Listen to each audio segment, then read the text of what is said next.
Let's make breakfast. Good rising, everyone. Don't mind me, I just woke up.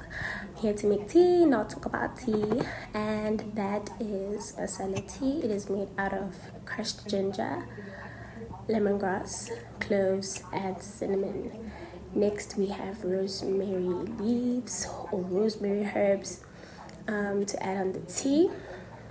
To add on the tea, we got some hot water. Then next we got some Lolobeauty or black organic seed oil to add 5 drops in there so that your immune system is boosted. We got some honey to sweeten the tea so that it tastes delicious while taking care of your health. That's right. And there we have it. Thank you for watching. Bye.